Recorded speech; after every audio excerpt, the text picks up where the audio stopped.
त्वमेव माता च पिता त्वमेव त्वमेव बन्धुश्च सखा त्वमेव त्वमेव विद्या द्रविणं त्वमेव त्वमेव सर्वं मम देव देव।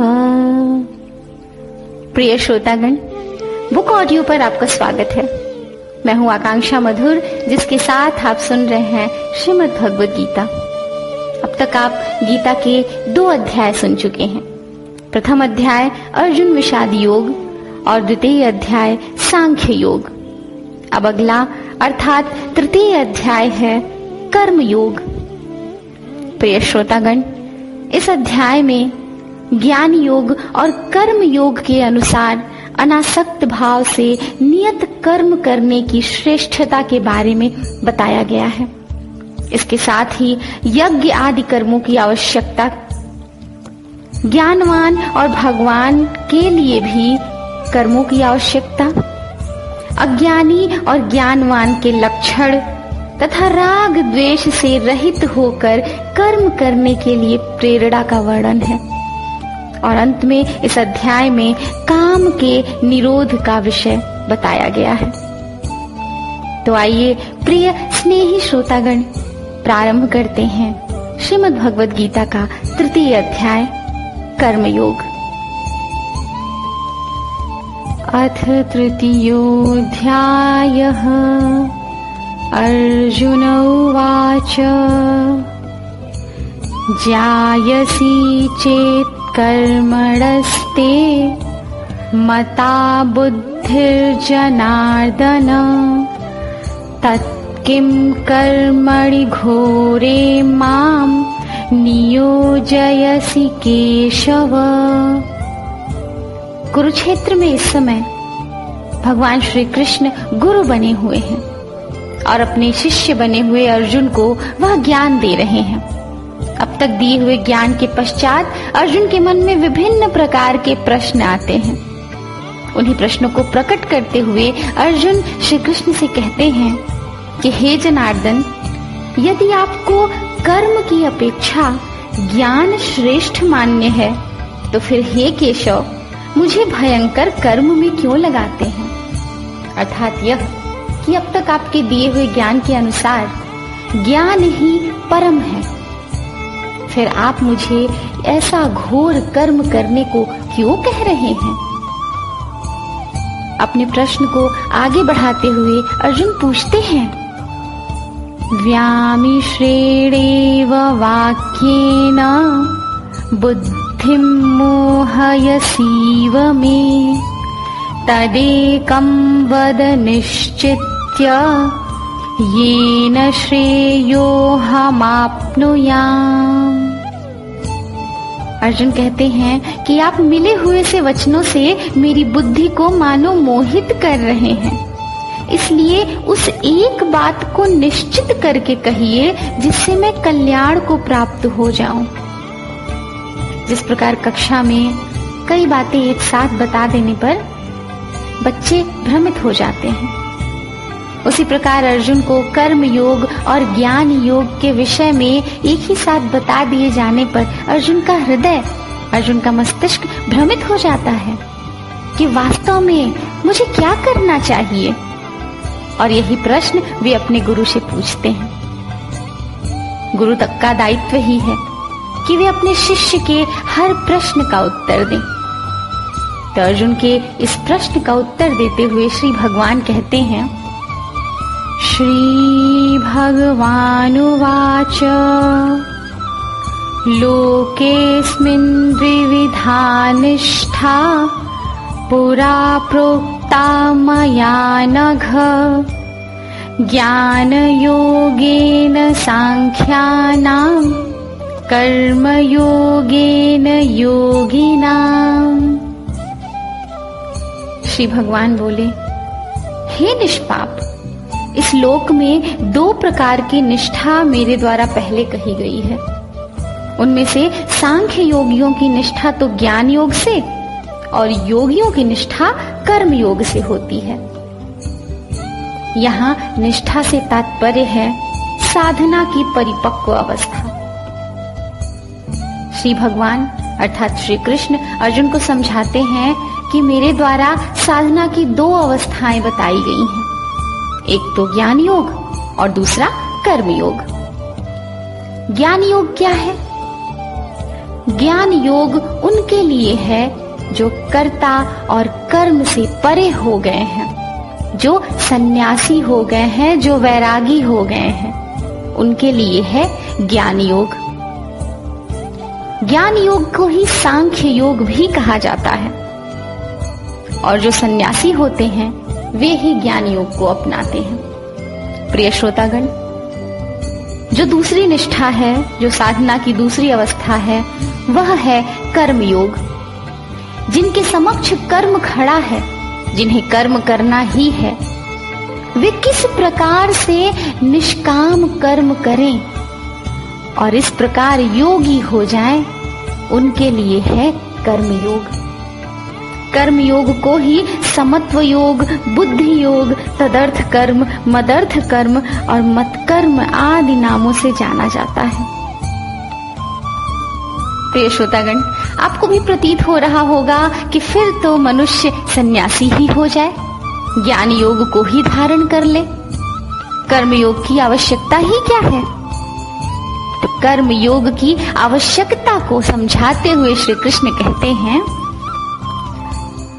न कर्मणामनारम्भान् नैष्कर्म्यं पुरुषोऽश्नुते न च सन्न्यसनादेव सिद्धिं समधिगच्छति। श्री कृष्ण कहते हैं कि मनुष्य न तो कर्मों का आरंभ किए बिना निष्कर्मता को यानी योग निष्ठा को प्राप्त होता है और न कर्मों के केवल त्याग मात्र से सिद्धि यानी सांख्य निष्ठा को ही प्राप्त होता है। अर्थात यह कि यदि कर्म समक्ष खड़ा है, जिस कर्म को करना मनुष्य का धर्म है, उस कर्म का त्याग करके सन्यासी बन जाने से मनुष्य सांख्य योग को प्राप्त नहीं कर लेगा, ज्ञान योग को प्राप्त नहीं कर लेगा, क्योंकि उसने कर्म का त्याग किया है, वह योगी नहीं है। इसके साथ ही यदि कर्म में अनासक्ति यह कहते हुए कर्म को प्रारंभ ही न करे, तो वो किसी भी प्रकार की योग निष्ठा को प्राप्त नहीं करेगा, वह किसी भी प्रकार से कर्म योगी नहीं है। कर्म योगी होने का एकमात्र साधन है कि कर्म करे, परंतु उसमें उसके परिणाम में मनुष्य की आसक्ति ना हो, और कर्म करने के पश्चात ही मनुष्य ज्ञान योग की प्राप्ति कर सकता है। अर्थात यह कि कर्म योग कर्म करते हुए प्राप्त किया जाता है और कर्म पूर्ण करने के पश्चात ज्ञान योग की प्राप्ति की जाती है। यदि आप कर्म का त्याग करते हैं तो आप ज्ञान योग को कदाचित नहीं प्राप्त कर सकते। कर्म योग का आगे विस्तृत वर्णन करते हुए श्री कृष्ण कहते हैं, नहि कश्चित् क्षणमपि जातु तिष्ठत्य कर्मकृत् कार्यते ह्यवशः कर्म सर्वः प्रकृतिजैर्गुणैः। श्री कृष्ण कहते हैं कि निस्संदेह कोई भी मनुष्य किसी भी काल में क्षण मात्र भी बिना कर्म किए नहीं रहता, क्योंकि सारा मनुष्य समुदाय प्रकृति जनित गुणों द्वारा परवश हुआ कर्म करने के लिए बाध्य किया जाता है। सत्य है, जीवन के चलने के लिए कर्म करना तो आवश्यक है ही। क्या बिना कर्म किए जीवन जिया जा सकता है? क्या यह संभव है? जिस मनुष्य को यह प्रतीत होता है कि बिना कर्म किए जीवन को आगे बढ़ाना संभव है, उसके लिए श्री कृष्ण कहते हैं, कर्मेन्द्रियाणि संयम्य यास्ते मनसा स्मरन् इन्द्रियार्थान् विमूढात्मा मिथ्याचारः स उच्यते। श्री कृष्ण कहते हैं कि जो मूढ़ बुद्धि मनुष्य समस्त इंद्रियों को हठ पूर्वक ऊपर से रोककर मन से उन इंद्रियों के विषयों का चिंतन करता रहता है, वह मिथ्याचारी अर्थात दंभी कहा जाता है। अर्थात यह कि मनुष्य को अमुक वस्तु की इच्छा है, उसका मन उस वस्तु की कामना कर रहा है, परंतु वह अपनी इंद्रियों पर हठ पूर्वक रोक लगाए हुए है। ऐसा मनुष्य, ऐसा प्राणी स्वयं के साथ मिथ्या कर रहा है, झूठ बोल रहा है स्वयं से, और ऐसे मनुष्य को ही मिथ्याचारी अर्थात दंभी कहा जाता है। फिर श्रेष्ठ पुरुष कौन है? श्रेष्ठ पुरुष का वर्णन है अगले श्लोक में। यस्त्विन्द्रियाणि मनसा नियम्यारभतेऽर्जुन कर्मेन्द्रियैः कर्मयोगमसक्तः स विशिष्यते। श्री कृष्ण कहते हैं कि हे अर्जुन, जो पुरुष मन से इंद्रियों को वश में करके अनासक्त हुआ समस्त इंद्रियों द्वारा कर्म योग का आचरण करता है, वही श्रेष्ठ है। अर्थात यह कि जिस मनुष्य में अमुक वस्तु की इच्छा ही नहीं है, लालसा ही नहीं है, कामना ही नहीं है, परंतु फिर भी जो उसका कर्म है उस कर्म को वह करता है, वही मनुष्य श्रेष्ठ है। तो फिर अर्जुन के लिए क्या करना उपयुक्त है, यह बताते हुए श्री कृष्ण कहते हैं, नियतं कुरु कर्म त्वं कर्म ज्यायो ह्यकर्मणः शरीर यात्रापि च ते न प्रसिद्ध्येद कर्मणः। श्री कृष्ण कहते हैं कि अर्जुन, तू शास्त्र विहित अर्थात शास्त्रों के अनुसार कर्तव्य कर्म कर, क्योंकि कर्म न करने की अपेक्षा कर्म करना श्रेष्ठ है, तथा कर्म न करने से तेरा शरीर निर्वाह भी नहीं सिद्ध होगा। अर्थात यह कि यदि तुम कर्म नहीं करोगे तो तुम्हारा शरीर निर्वाह व्यर्थ है। तुम्हें कर्म करना ही होगा, शास्त्रों के अनुसार कर्म करना तुम्हारा कर्तव्य है। यज्ञार्थात् कर्मणोऽन्यत्र लोकोऽयं कर्म बन्धनः तदर्थं कर्म कौन्तेय मुक्तसंगः समाचर। श्री कृष्ण कहते हैं कि यज्ञ के निमित्त किए जाने वाले कर्मों से अतिरिक्त दूसरे कर्मों में लगा हुआ ही यह मनुष्य समुदाय कर्मों से बंधता है। इसलिए हे अर्जुन, तू आसक्ति से रहित होकर उस यज्ञ के निमित्त ही भली भांति कर्तव्य कर्म कर। अर्थात यह कि कर्म दो प्रकार के हैं। पहला यज्ञ के निमित्त किया हुआ कर्म अर्थात अनासक्त कर्म, जिसके फल में कोई आसक्ति नहीं है, और दूसरा वह जो यज्ञ के निमित्त नहीं किया गया कर्म है, अर्थात आसक्त कर्म, जिसके फल में आसक्ति है, सांसारिक मोह माया से बंधा हुआ कर्म। और वही कर्म करने वाला मनुष्य कर्म से बंधा ही रह जाता है।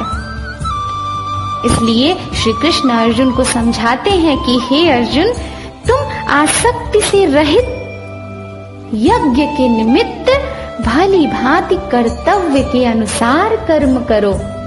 और वास्तव में प्रिय श्रोतागण, कर्तव्य के अनुसार अनासक्त होकर किया गया कर्म ही प्रसन्नता देता है, शांति देता है।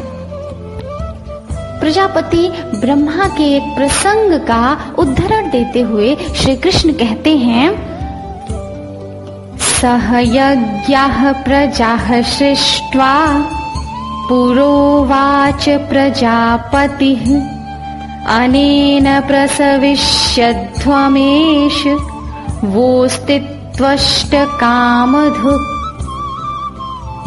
श्री कृष्ण बताते हैं कि प्रजापति ब्रह्मा ने कल्प के आदि में, यानी कि कल्प के प्रारंभ में, सृष्टि की रचना के प्रारंभ में यज्ञ सहित प्रजाओं को रचकर उनसे कहा कि तुम लोग इस यज्ञ के द्वारा वृद्धि को प्राप्त हो, और यह यज्ञ तुम लोगों को इच्छित भोग प्रदान करने वाला हो।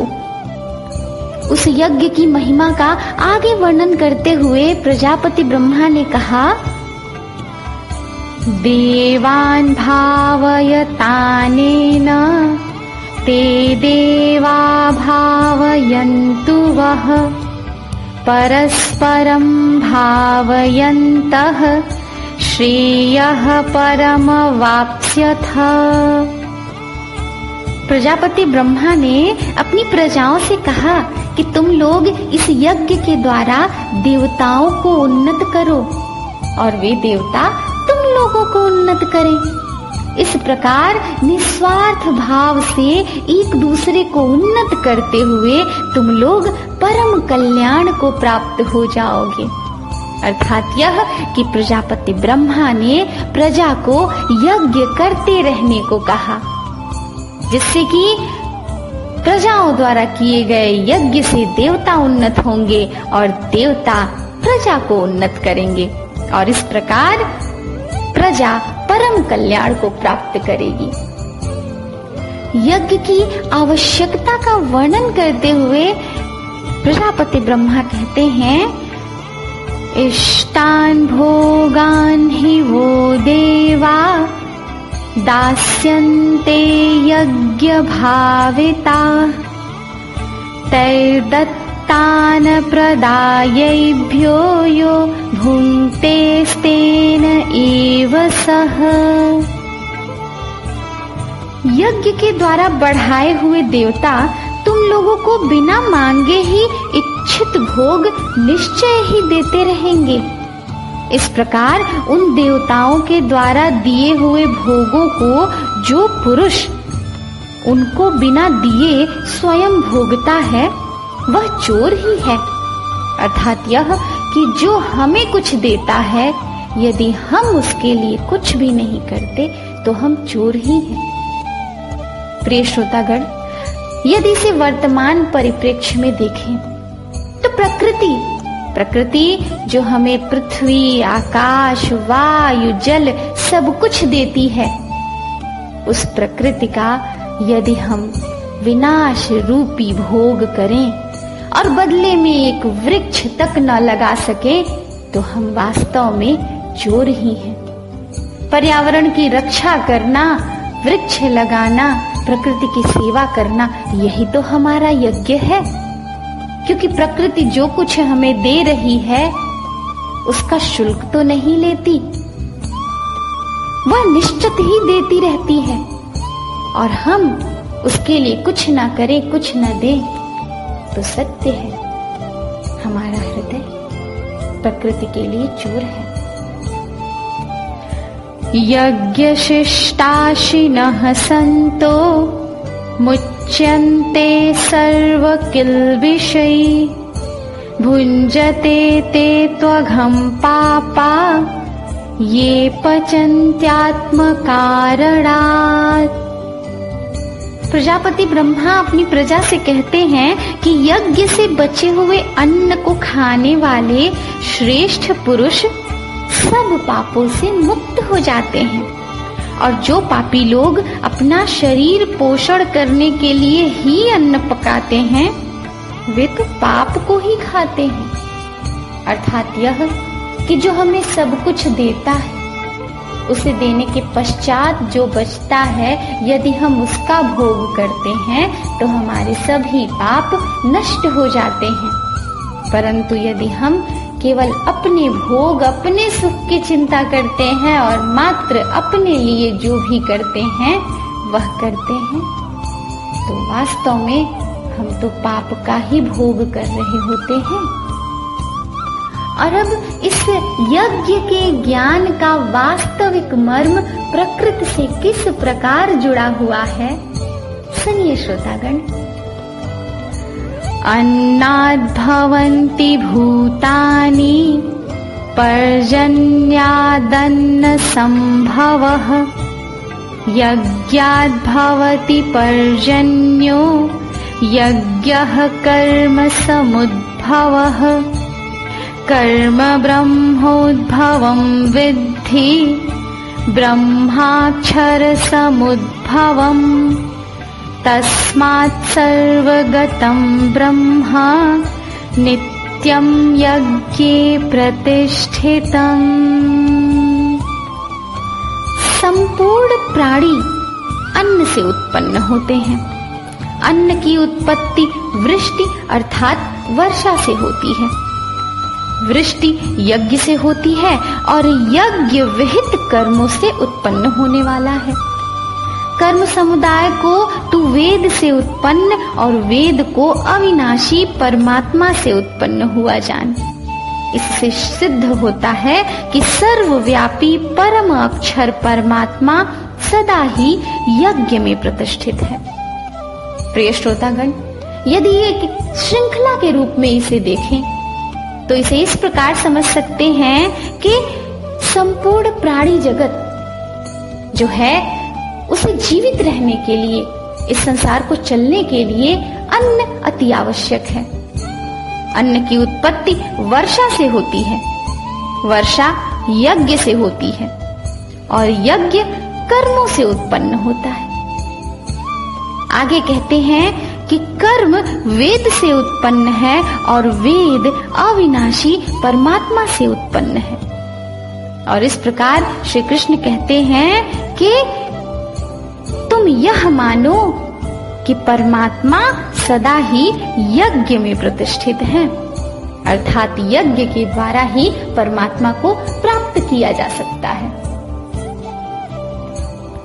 प्रजापति ब्रह्मा द्वारा अपनी प्रजा को दिए गए संपूर्ण यज्ञ ज्ञान का सार अर्जुन को बताते हुए श्री कृष्ण जो कहते हैं वही है अगले श्लोक में। एवं प्रवर्तितं चक्रं नानुवर्तयतीह यः अघायुरिन्द्रिया रामो मोघं पार्थ स जीवति। श्री कृष्ण कहते हैं कि हे पार्थ, जो पुरुष इस लोक में इस प्रकार परंपरा से प्रचलित सृष्टि चक्र के अनुकूल नहीं बरतता, नहीं कार्य करता, अर्थात अपने कर्तव्य का पालन नहीं करता है, वह इंद्रियों के द्वारा भोगों में रमण करने वाला पापायु पुरुष व्यर्थ ही जीता है। अर्थात यह कि वह व्यक्ति जो अपने कर्तव्य का पालन नहीं करता, केवल अपने इंद्रियों के भोग में ही लगा रहता है, वास्तव में वह पापी पुरुष है और वह व्यर्थ ही अपना जीवन जी रहा है। यस्त्वात्मरतिरेव स्यादात्मतृप्तश्च मानवः आत्मन्येव च सन्तुष्टस्तस्य कार्यं न विद्यते। श्री कृष्ण आगे कहते हैं कि परंतु जो मनुष्य आत्मा में ही रमण करने वाला और आत्मा में ही तृप्त तथा आत्मा में ही संतुष्ट हो, उसके लिए कोई कर्तव्य नहीं है। प्रिय श्रोतागण, यहाँ पुनः आपके मन में भी यह प्रश्न आ रहा होगा कि जो व्यक्ति आत्मा में ही तृप्त और संतुष्ट है, जब उसके लिए कोई कर्तव्य नहीं है, फिर कर्म करने की क्या आवश्यकता। तो प्रिय श्रोतागण, अभी पिछले श्लोकों में श्री कृष्ण ने यह वर्णन किया था कि किस प्रकार सबसे पहले कर्म योग की प्राप्ति करता है मानव, उसके बाद उसे ज्ञान योग की प्राप्ति होती है। तो यह अवस्था जब मनुष्य आत्मा में ही तृप्त, संतुष्ट और रमण करने वाला हो जाए, यह कर्म करने के बाद की अवस्था है। जो अपना कर्म, अपना कर्तव्य पूरा कर चुका है, वह व्यक्ति आत्मा में ही रमण करने वाला यदि हो जाए, आत्मा में ही तृप्त होने लगे, आत्मा में ही संतुष्ट रहने लगे, तो फिर अब उसके लिए कोई कर्तव्य नहीं है, कुछ भी करणीय या अकरणीय नहीं है। ऐसे परमात्मा को प्राप्त पुरुष के और क्या गुण होते हैं, यह बताते हुए श्री कृष्ण कहते हैं, नैव तस्य कृतेनार्थो नाकृतेनेह कश्चन न चास्य सर्वभूतेषु कश्चिदर्थव्यपाश्रयः। उस महापुरुष का इस विश्व में न तो कर्म करने से कोई प्रयोजन रहता है और न ही कर्मों के न करने से ही कोई प्रयोजन रहता है, तथा संपूर्ण प्राणियों में भी इसका किंच मात्र भी स्वार्थ का संबंध नहीं रहता है। अर्थात यह कि वह पुरुष जो आत्मा में तृप्त और संतुष्ट है, जो अपना कर्तव्य पूरा करके कर्मों से परे हो चुका है, उसका किसी भी वस्तु में मोह नहीं रह जाता, स्वार्थ नहीं रह जाता। इसलिए अर्जुन को क्या करना चाहिए, यह बताते हुए कहते हैं श्री कृष्ण, तस्मादसक्तः सततं कार्यं कर्म समाचर असक्तो ह्याचरन् कर्म परमाप्नोति पुरुषः। श्री कृष्ण कहते हैं, इसलिए तू निरंतर आसक्ति से रहित होकर सदा कर्तव्य कर्म को भली भांति करता रहे, क्योंकि आसक्ति से रहित होकर कर्म करता हुआ मनुष्य परमात्मा को प्राप्त हो जाता है। श्री कृष्ण अर्जुन को आसक्ति से रहित अर्थात फल की चिंता किए बगैर, फल में आसक्ति हुए बिना ही कर्म करते रहने को कहते हैं, क्योंकि इस प्रकार कर्म करने से ही व्यक्ति परमात्मा को प्राप्त कर लेता है और परमात्मा की प्राप्ति के पश्चात वह कर्म और कर्तव्य से ऊपर उठ जाता है। कर्मणैव हि संसिद्धि मा स्थिता जनकादयः लोकसंग्रहमेवापि संपश्यन् कर्तुमर्हसि। श्री कृष्ण उदाहरण देते हुए अर्जुन को समझाते हैं कि जनक आदि ज्ञानी जन भी आसक्ति रहित कर्म द्वारा ही परम सिद्धि को प्राप्त हुए थे। इसलिए तथा लोक संग्रह को देखते हुए भी तू कर्म करने को ही योग्य है, अर्थात तुझे कर्म करना ही उचित है।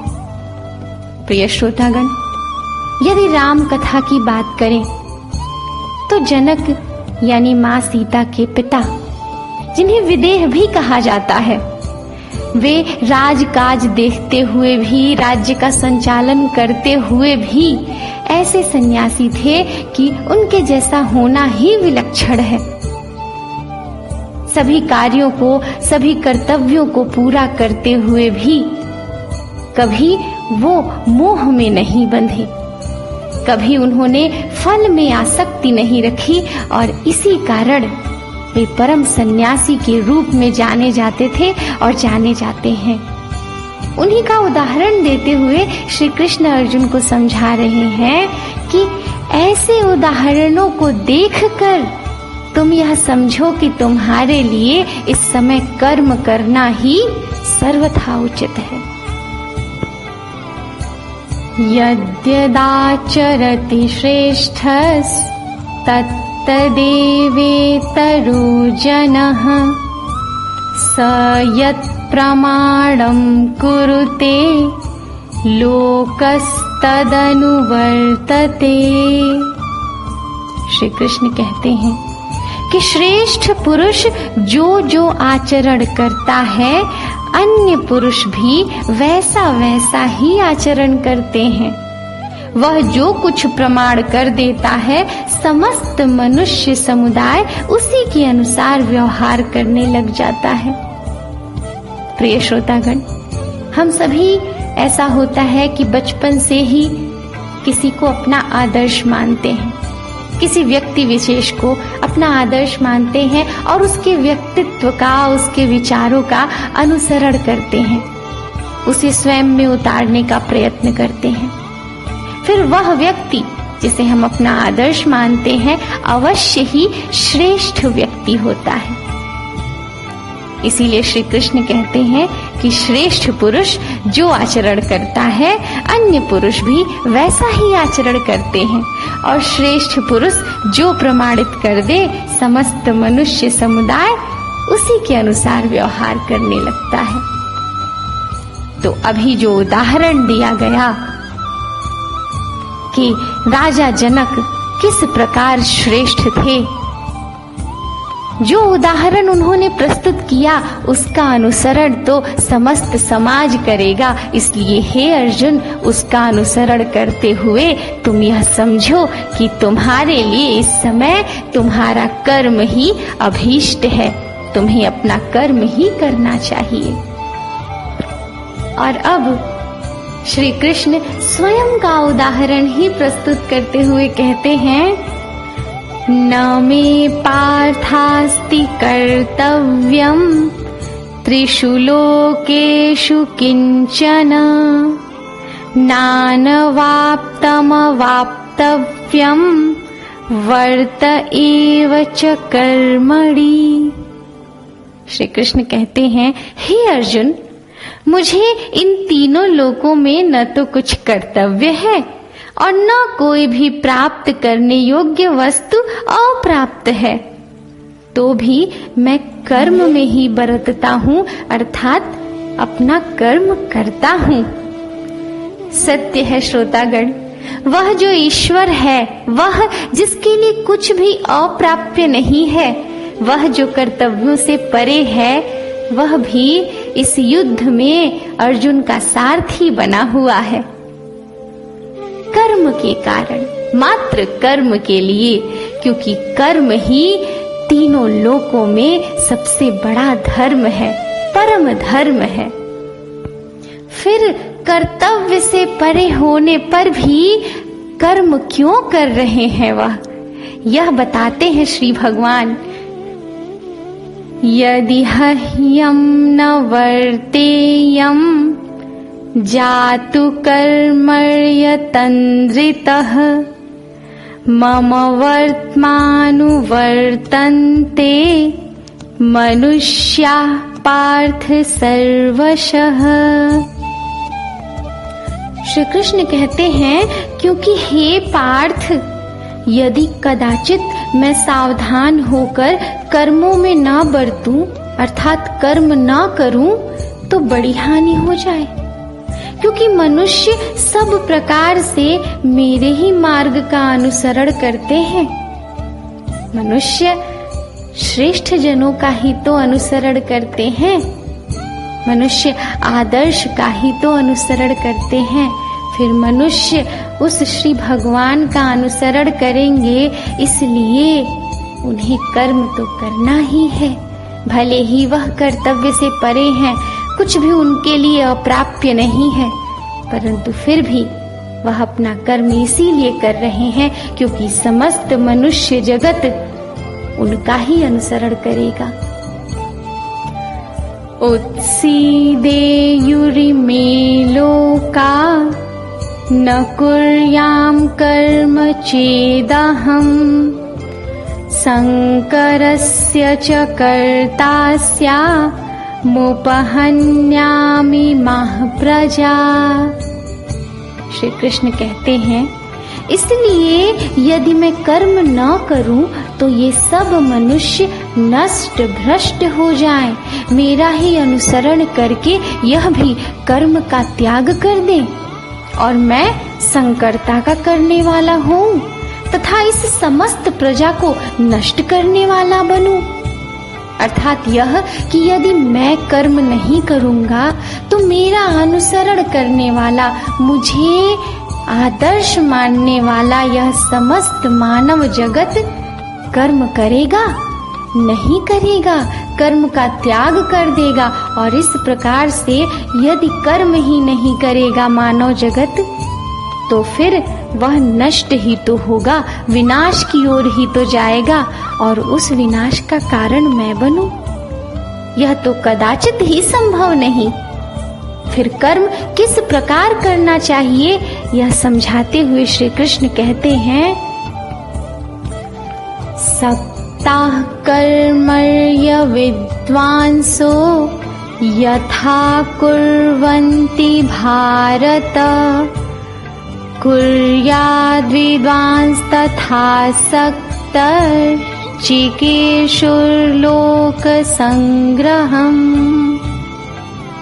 श्री कृष्ण कहते हैं, हे भारत, कर्म में आसक्त हुए अज्ञानी जन जिस प्रकार कर्म करते हैं, आसक्ति रहित विद्वान भी लोक संग्रह करना चाहता हुआ उसी प्रकार कर्म करे। अर्थात यह कि वे अज्ञानी जन जिनकी आसक्ति है कर्म में, जो कर्म के फल के प्रति चिंतित हैं, वे जिस प्रकार कर्म करते हैं, वे किस प्रकार कर्म करते हैं? वास्तव में वे कर्म में अपना तन मन धन समर्पित कर देते हैं। तो जिस प्रकार वे कर्म करते हैं पूर्णतः मनोयोग से, उसी प्रकार आसक्ति रहित विद्वान को भी कर्म करना चाहिए। क्यों? क्योंकि कर्म करने की वास्तविकता यही है कि उस कर्म के प्रति समर्पित हो जाया जाए। ध्यान दीजिएगा श्रोतागण कि समर्पित कर्म के प्रति हो जाया जाए, कर्म के फल या कर्म में आसक्ति के प्रति नहीं। इसके साथ ही ज्ञानी पुरुष को और क्या करना चाहिए यह बताते हैं श्री कृष्ण। न बुद्धि भेदम जनयेद ज्ञानाम कर्म संगिनाम, जोषयेत् सर्व कर्माणि विद्वान् युक्तः समाचरन्।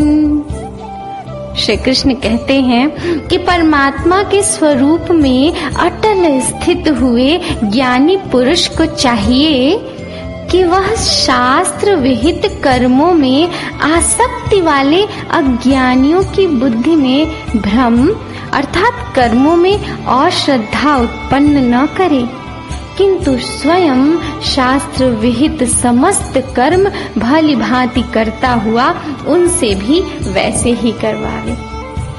अर्थात यह कि वे ज्ञानी जिन्हें इस बात का ज्ञान है कि कर्म का फल आसक्ति रहित होना चाहिए, कर्म के फल में आसक्ति रखने से कुछ भी नहीं प्राप्त होने वाला, क्योंकि जो सबसे उचित प्राप्य है वह तो परम आनंद की प्राप्ति है, परम ब्रह्म की प्राप्ति है। उसके समक्ष कर्मों का फल तो बहुत छोटी वस्तु है।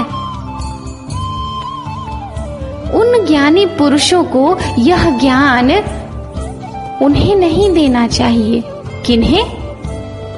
उन्हें जो शास्त्रों के अनुसार कर्म तो कर रहे हैं परंतु उसके फल में आसक्त होकर, उसके फल की चाहत में, उसके फल की इच्छा में यह कर्म कर रहे हैं। क्योंकि यदि ज्ञानी जन ऐसे पुरुषों को यह ज्ञान देंगे तो वे पुरुष कर्म से दिग्भ्रमित हो जाएंगे, उनकी बुद्धि में भ्रम पैदा हो जाएगा और उनके हृदय में कर्म के प्रति अश्रद्धा उत्पन्न हो जाएगी। उनके मन में कर्म के प्रति कोई श्रद्धा नहीं रह जाएगी कि जब कर्म के फल से हमारा कोई सरोकार नहीं तो फिर हम कर्म क्यों करें। यही बात उनके हृदय में आ जाएगी, उनके मन मस्तिष्क में आ जाएगी और वे कर्म का त्याग कर देंगे। इसलिए यह ज्ञान केवल उन्हीं पुरुषों को देना चाहिए जो अपनी इंद्रियों को वश में कर चुके हों, सांसारिक पुरुषों को नहीं। इसलिए श्री कृष्ण समझाते हैं कि ज्ञानियों को चाहिए कि वे परम ब्रह्म का ज्ञान, कर्म में अनासक्ति का ज्ञान सांसारिक पुरुषों को न दें, बल्कि स्वयं कर्म में अनासक्त होते हुए कर्म करते रहें, जिससे कि समस्त मनुष्य वर्ग भी उन्हें आदर्श मानकर कर्म अपना करता रहे। प्रिय श्रोतागण, प्रायः ऐसा होता है कि व्यक्ति कोई कार्य करने के बाद यह कहता है कि यह कार्य तो मैं करता हूँ, मेरे करने से ही तो होता है। जो व्यक्ति यह सोचते हैं या यह कहते हैं कि यह कार्य मैं करता हूँ, यह मेरे करने से होता है, वास्तव में वे किस प्रकार के व्यक्ति हैं, यह बताते हुए श्री कृष्ण कहते हैं, प्रकृति क्रियमाणानि गुणैः कर्माणि सर्वशः अहंकार विमूढ़ात्मा कर्ताहमिति मन्यते। श्री कृष्ण कहते हैं कि वास्तव में संपूर्ण कर्म सब प्रकार से प्रकृति के गुणों द्वारा किए जाते हैं, तो भी जिसका अंतःकरण अहंकार से मोहित हो रहा है, ऐसा अज्ञानी मैं करता हूँ ऐसा मानता है। अर्थात यह कि जो कुछ भी हो रहा है, जो कुछ भी किया जा रहा है और जो कुछ भी किया जाना है, वह सब तो प्रकृति द्वारा संचालित है। जो हो रहा है वास्तव में वह तो प्रकृति करती है, हम तो माध्यम मात्र हैं। फिर भी जो व्यक्ति यह समझे कि मैं करता हूँ, मेरे करने से हो रहा है, मेरे करने से ही होता है, वह वास्तव में अज्ञानी है। फिर वह व्यक्ति जो ज्ञानी है उसका गुण क्या है, यह बताते हैं श्री कृष्ण अगले श्लोक में। तत्त्ववित्तु महाबाहो गुणकर्म विभागयो गुणागुणेषु वर्तन्त इति मत्वा न सज्जते। प्रिय श्रोतागण, वास्तव में 5 ज्ञानेंद्रियां, 5 कर्म इंद्रियां, मन, बुद्धि और अहंकार, ये सभी मिलकर गुण विभाग कहलाते हैं। अर्थात गुण विभाग है 5 ज्ञानेंद्रियां, 5 कर्म इंद्रियां, मन, बुद्धि और अहंकार। और इन सब की जो चेष्टाएं होती हैं, इन सब की जो कामनाएं होती हैं, उसे कहा जाता है कर्म विभाग।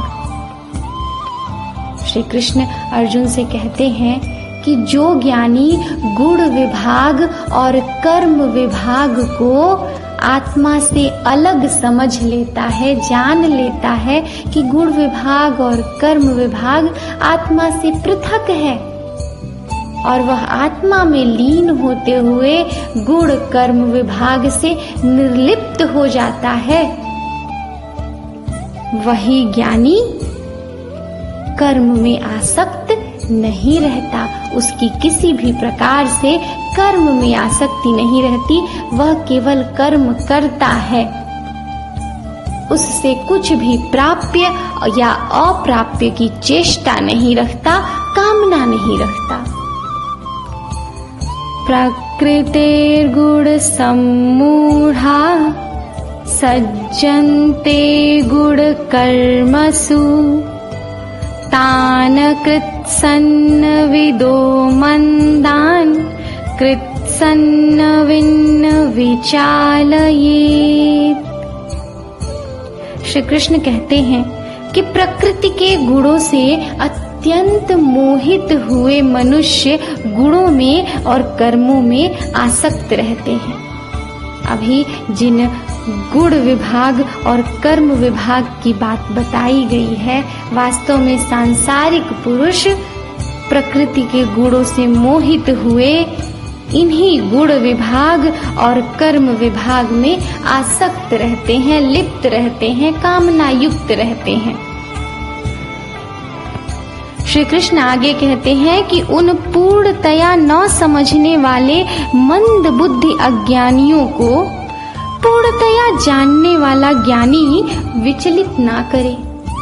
अर्थात यह कि वे सांसारिक मनुष्य कुछ भी नहीं जानते, वे पूर्णतया न जानने वाले हैं, अज्ञानी हैं।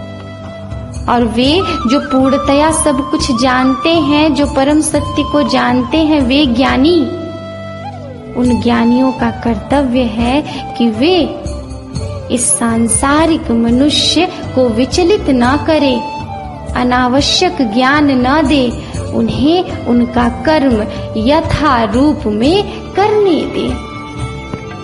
प्रिय श्रोतागण, प्रायः हम कहते हैं ऐसा कि हम क्या करते हैं, अच्छा यह है कि हम उस पर ध्यान दें, ना कि यह कि अन्य लोग क्या कर रहे हैं या किस प्रकार कर रहे हैं।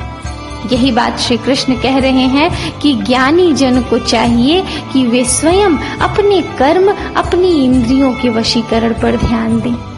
समस्त मनुष्य जन क्या कर रहे हैं, किस प्रकार कर रहे हैं और किस प्रकार वे कर्म में आसक्त हैं, इस पर ध्यान न दें, उन्हें अनावश्यक ज्ञान न दें, स्वयं के ज्ञान पर केंद्रित हो, स्वयं के कर्म पर केंद्रित हो।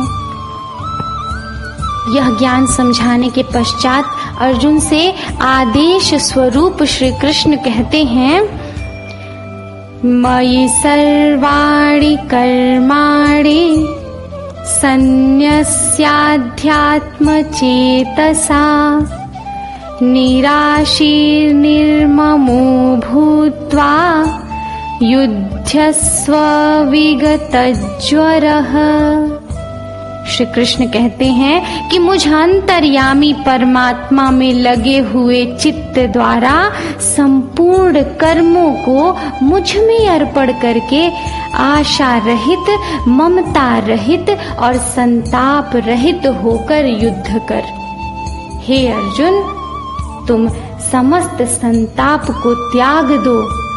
युद्ध का परिणाम क्या होगा, इस विचार को त्याग दो। ममता को, मोह माया को त्याग दो और तुम्हारे समक्ष जो युद्ध खड़ा है वही तुम्हारा कर्म है और तुम अपना कर्म करो, युद्ध करो। इस कर्म से क्या लाभ होगा, इस कर्म का क्या प्राप्य होगा, यह बताते हैं श्री कृष्ण अगले श्लोक में। ये मे मतमिदं नित्य मनुतिष्ठन्ति मानवा श्रद्धावन्तो न सूयन्तो मुच्यन्ते तेऽपि कर्मभिः। श्री कृष्ण कहते हैं, जो कोई मनुष्य दोष दृष्टि से रहित और श्रद्धा युक्त होकर मेरे इस मत का सदा अनुसरण करते हैं, अर्थात मेरे द्वारा दिए गए ज्ञान का अनुसरण करते हैं, पालन करते हैं, वे भी संपूर्ण कर्मों से छूट जाते हैं, अर्थात कर्मों से मुक्त हो जाते हैं। परंतु वे जो श्री कृष्ण के कहे वचनों का पालन नहीं करते हैं, उनके बारे में बताते हुए श्री कृष्ण कहते हैं, ये त्वेतदभ्यसूयन्तो नानुतिष्ठन्ति मे मतम् सर्वज्ञान विमूढांस्तान् विद्धि नष्टान् चेतसः। श्री कृष्ण कहते हैं कि परंतु जो मनुष्य मुझ में दोषारोपण करते हुए मेरे इस मत के अनुसार नहीं चलते हैं, उन मूर्खों को तू संपूर्ण ज्ञानों में मोहित और नष्ट हुआ ही समझ। श्री कृष्ण यहाँ उन लोगों की बात कर रहे हैं, उन मनुष्यों की बात कर रहे हैं जो कहते हैं कि जो कुछ भी हो रहा है, जो कुछ भी अनुचित दिखाई दे रहा है, वह सब ईश्वर का किया धरा है, वह ईश्वर के कारण है, क्यों ईश्वर वह सही नहीं करते। तो जो मनुष्य इस प्रकार से हर बात का दोष ईश्वर पर डालते हैं और ईश्वर के कहे मत के अनुसार नहीं चलते हैं, वास्तव में वे मूर्ख होते हैं, वे ज्ञानों में मोहित और नष्ट हुए होते हैं। सदृशं चेष्टते स्वस्याः प्रकृतिर्ज्ञानवानपि प्रकृतिं यान्ति भूतानि निग्रहः किम करिष्यति। श्री कृष्ण कहते हैं कि सभी प्राणी प्रकृति को प्राप्त होते हैं, अर्थात अपने स्वभाव के परवश हुए कर्म करते हैं, अपने स्वभाव के अनुसार कर्म करते हैं। ज्ञानवान भी अपनी प्रकृति के अनुसार ही चेष्टा करता है, फिर इसमें किसी का हठ क्या करेगा। अर्थात यह कि व्यक्ति जो कुछ भी करता है वास्तव में वह अपनी प्रकृति, अपने स्वभाव के अनुसार करता है, किसी के हठ मात्र से वह कुछ भी नहीं कर सकता। यहाँ तक कि ज्ञानी पुरुष भी जो भी चेष्टाएं करते हैं वे अपनी प्रकृति और अपने स्वभाव के अनुसार ही करते हैं। किसी से भी ईश्वर भी हठात कुछ भी नहीं करवाते। मनुष्य जो भी करता है वह अपने स्वभाव से करता है और उसका उत्तरदायी वह स्वयं है। प्रिय श्रोतागण, इंद्रियों के विषय के ज्ञान के बारे में है अगला श्लोक। इंद्रियस्येन्द्रियस्यार्थे रागद्वेषौ व्यवस्थितौ तयोर्न वशमागच्छेत् तौ ह्यस्य परिपन्थिनौ। श्री कृष्ण कहते हैं कि इंद्रिय के अर्थ में अर्थात प्रत्येक इंद्रिय के विषय में राग और द्वेष छिपे हुए हैं। मनुष्य को उन दोनों के वश में नहीं होना चाहिए, क्योंकि वे दोनों ही इसके कल्याण में विघ्न करने वाले महान शत्रु हैं। प्रिय श्रोतागण, इंद्रिय के अर्थ में से तात्पर्य यह है कि इंद्रियां कई हैं और प्रत्येक इंद्रिय का विषय और अर्थ अलग अलग है। जो इंद्रियां और उनके विषय हैं उन्हें हम इस प्रकार कह सकते हैं कि कोई वस्तु है, कोई प्राप्य है, उसे प्राप्त कर लेने की इच्छाएं ही संपूर्ण इंद्रिय इच्छाएं हैं। जैसे किसी भी वस्तु को देखकर प्राप्त कर लेने की इच्छा, किसी वस्तु को स्पर्श करके प्राप्त कर लेने की इच्छा, किसी वस्तु को सुनकर प्राप्त कर लेने की इच्छा, किसी वस्तु को बोलकर प्राप्त कर लेने की इच्छा, किसी वस्तु का स्वाद प्राप्त कर लेने की इच्छा, किसी वस्तु को मन से प्राप्त कर लेने की इच्छा, प्रसिद्धि प्राप्त कर लेने की इच्छा, लोगों में चर्चित होने की इच्छा। यह सारी जो इच्छाएं हैं वही इंद्रियां और उनके विषय हैं। श्री कृष्ण यही कहते हैं कि इंद्रियों के विषय में, प्रत्येक इंद्रिय के विषय में अलग अलग राग है और अलग अलग द्वेष है। इसलिए मनुष्य को इंद्रियों और उनके विषयों के वश में नहीं आना चाहिए, क्योंकि यह दोनों ही मनुष्य के कल्याण मार्ग में विघ्न उत्पन्न करती हैं। इसके पश्चात धर्म की विवेचना करते हुए श्री कृष्ण कहते हैं, श्रेयान् स्वधर्मो विगुणः परधर्मात् स्वनुष्ठितात् स्वधर्मे निधनं श्रेयः परधर्मो भयावहः। श्री कृष्ण कहते हैं कि अच्छी प्रकार आचरण में लाए हुए दूसरे के धर्म से गुण रहित भी अपना धर्म अति उत्तम है। अपने धर्म में तो मरना भी कल्याणकारक है और दूसरे का धर्म भय को देने वाला है। प्रिय श्रोतागण, यहाँ धर्म से तात्पर्य उस धर्म से नहीं है जो समाज में धर्मवाद उत्पन्न करता है कि यह तो तुम्हारा धर्म है, यह मेरा धर्म है, मेरा धर्म श्रेष्ठ है, तुम्हारा धर्म बुरा है, बेकार है। यहाँ उस धर्म की बात नहीं हो रही। यहाँ उस धर्म की बात हो रही है जो कर्म से जुड़ा हुआ है।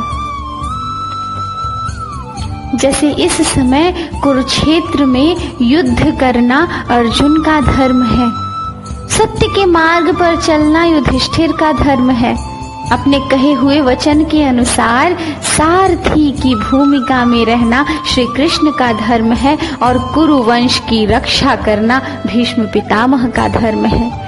यह है धर्म और इसी धर्म के बारे में बताते हुए श्री कृष्ण कहते हैं कि अपना धर्म अति उत्तम है।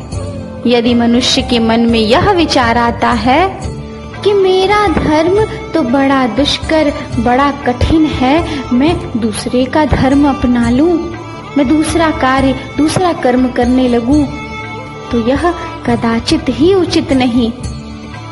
श्री कृष्ण कहते हैं कि अपने धर्म में मर जाना भी कल्याणकारक है, परंतु दूसरे का धर्म अपना लेना और अपने धर्म का त्याग कर देना यह तो भय को देने वाला है, यह कदाचित ही उचित नहीं है।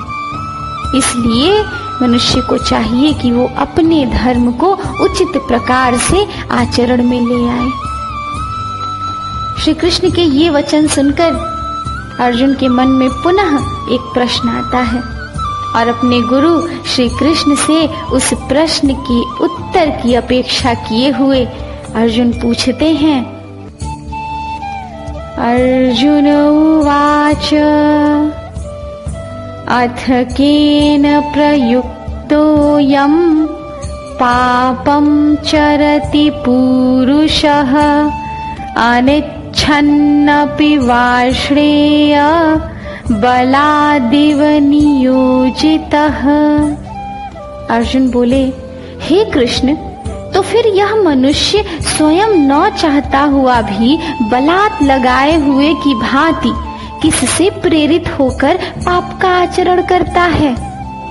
सत्य है श्रोतागण, कौन सा मनुष्य पाप का भागी बनना चाहता है? कौन चाहता है अपने सिर पर पाप रखना? नहीं, कोई पाप का भागी नहीं बनना चाहता। इसीलिए अर्जुन पूछते हैं श्री कृष्ण से कि हे कृष्ण, क्यों कोई मनुष्य पाप करने लगता है? किससे प्रेरित होकर वह पाप करता है? उसके पाप करने का कारण क्या होता है? यह ज्ञान मुझे दे। श्री भगवानुवाच काम एष क्रोध एष रजोगुण समुद्भवः महाशनो महापाप्मा विद्येनमिह वैरिणम्। अर्जुन के इस प्रश्न का उत्तर देते हुए श्री भगवान बोले, रजोगुण से उत्पन्न हुआ यह काम ही क्रोध है। यह बहुत खाने वाला अर्थात भोगों से कभी न घाने वाला और बड़ा पापी है। इसको ही तू इस विषय में वैरी जान। प्रिय श्रोतागण, मानव हृदय की 3 अवस्थाएं होती हैं, सत, तमस और रजस। सत वह है जब मनुष्य परमात्मा के बारे में जान लेता है, परमात्मा को प्राप्त हो जाता है। और रजोगुण वह है जब वह सांसारिक भोग विलास में लगा उसी की इच्छा में लिप्त रहता है। और श्री भगवान बताते हैं, श्री कृष्ण बताते हैं कि रजोगुण से काम उत्पन्न होता है, काम की भावना उत्पन्न होती है। काम अर्थात किसी भी वस्तु को, किसी भी अवस्था को प्राप्त करने की विभिन्न प्रकार की इच्छाएं, और यही काम मनुष्य को पाप की ओर ले जाता है। इसलिए श्री कृष्ण कहते हैं कि इसी को, इस काम को ही तू इस विषय में बैरी समझो। इसी के कारण मनुष्य पाप की ओर मुड़ता है। इसका उदाहरण देते हुए श्री कृष्ण कहते हैं, धूमेनाव्रियते वह्निर् यथादर्शो मलिन च यथोल्बेनावृतो गर्भस् तथा तेनेदमावृतम्।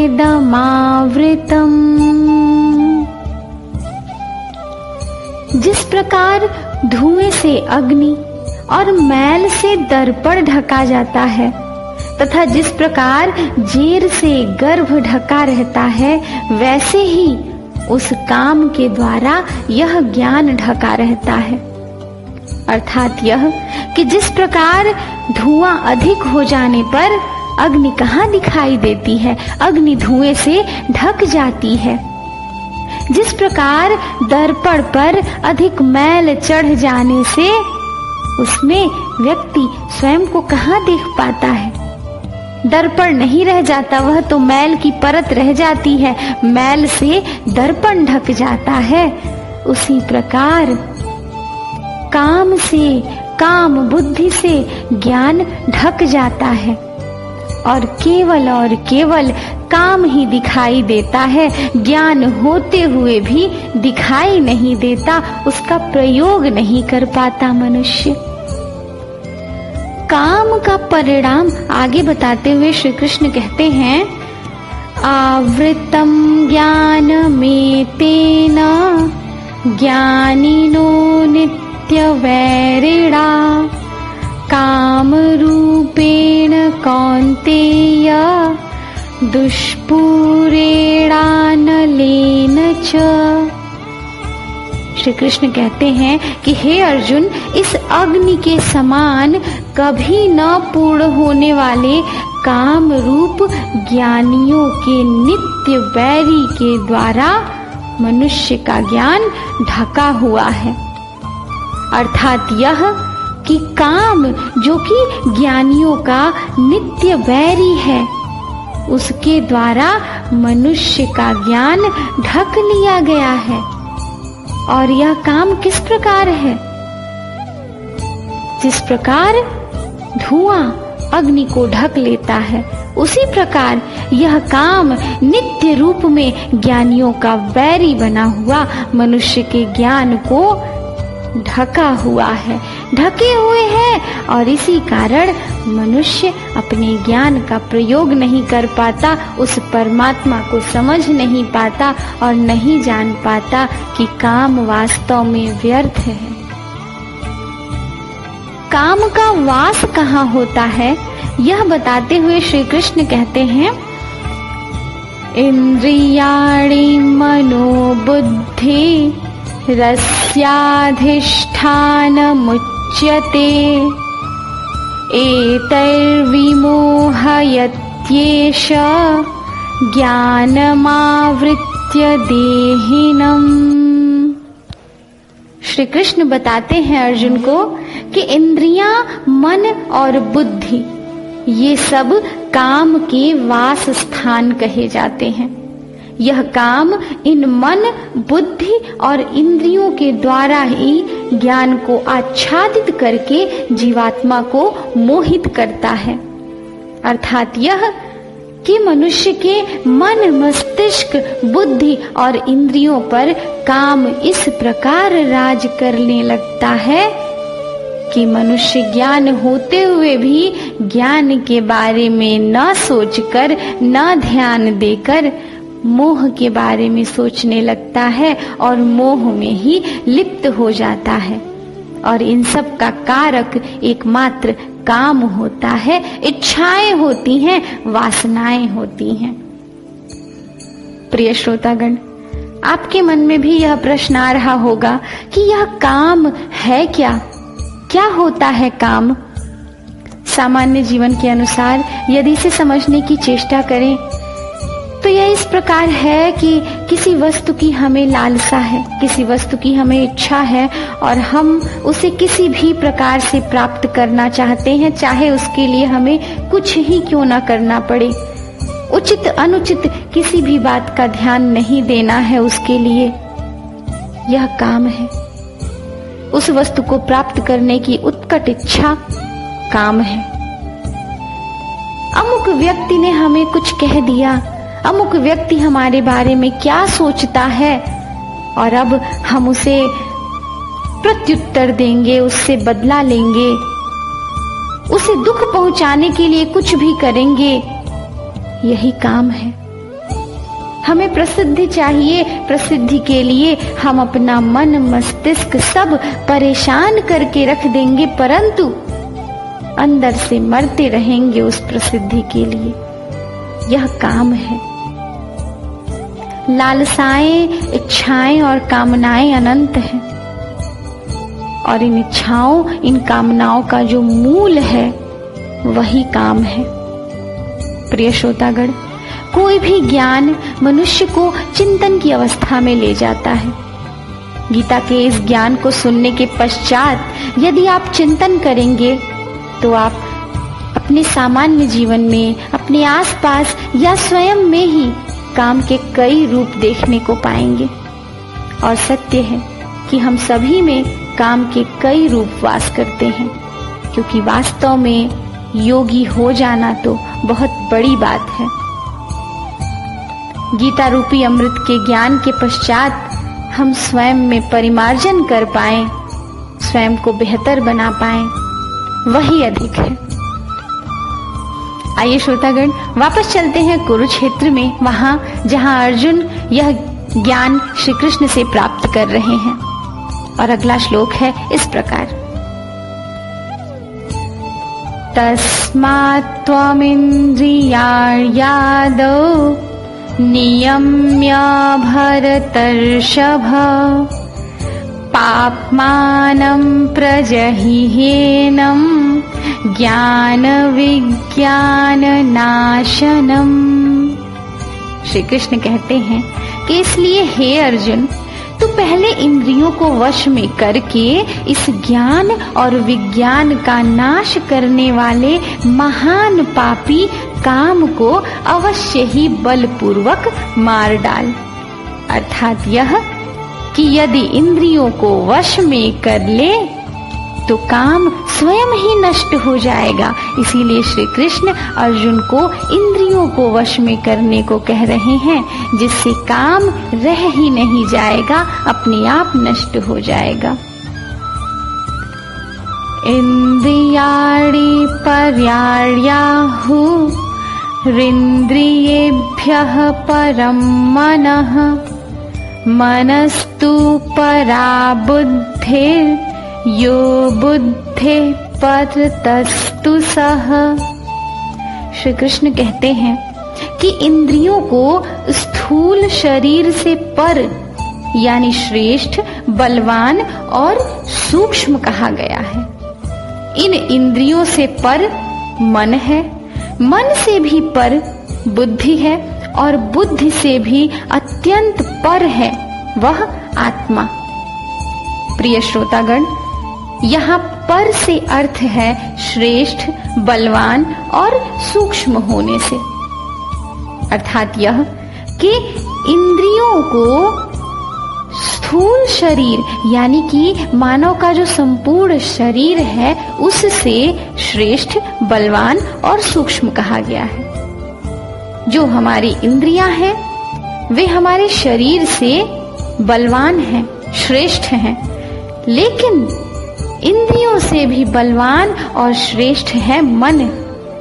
मन से भी श्रेष्ठ है बुद्धि, और बुद्धि से भी अत्यंत बलवान, अत्यंत श्रेष्ठ और अत्यंत सूक्ष्म है वह आत्मा। अर्थात यह कि जो सबसे बलवान है, सबसे श्रेष्ठ है, उत्तम है, वह आत्मा है। और अब उपसंहार स्वरूप श्री कृष्ण अर्जुन से कहते हैं, एवं बुद्धि परम बुद्ध्वा संस्तभ्यात्मानमात्मना जहि शत्रुं महाबाहो कामरूपं दुरासदन्। श्री कृष्ण कहते हैं कि इस प्रकार बुद्धि से सूक्ष्म, बलवान और अत्यंत श्रेष्ठ आत्मा को जानकर और बुद्धि के द्वारा मन को वश में करके, हे महाबाहो, तू इस काम रूप दुर्जय शत्रु को मार डाल।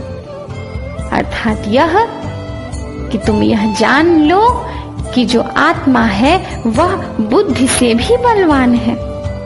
अपनी बुद्धि का प्रयोग करो, अपनी बुद्धि से मन को वश में करो और मन को वश में करके जो काम रूपी तुम्हारा दुर्जय शत्रु है, अत्यंत कठिन शत्रु है, जिसे जीतना अत्यंत कठिन है, उस शत्रु को मार डालो। क्योंकि काम पर विजय ही मनुष्य को स्थिर बुद्धि बनाएगी। यहाँ अर्जुन की बात है तो काम पर विजय ही अर्जुन को स्थिर बुद्धि बनाएगी और फिर वे अपने कर्म को ही परम धर्म मानते हुए, उस परमात्मा को ही सबसे विशाल मानते हुए यह युद्ध कर सकेंगे। ओम तत्सदिति श्रीमद्भगवद्गीतासूपनिषत्सु ब्रह्मविद्यायां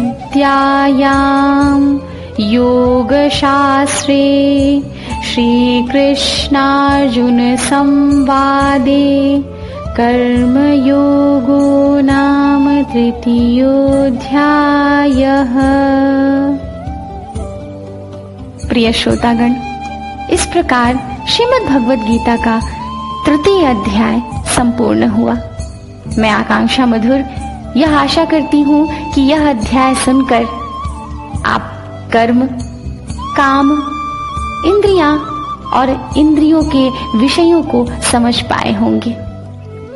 अगला अध्याय यानी कि चतुर्थ अध्याय है ज्ञान कर्म संन्यास योग।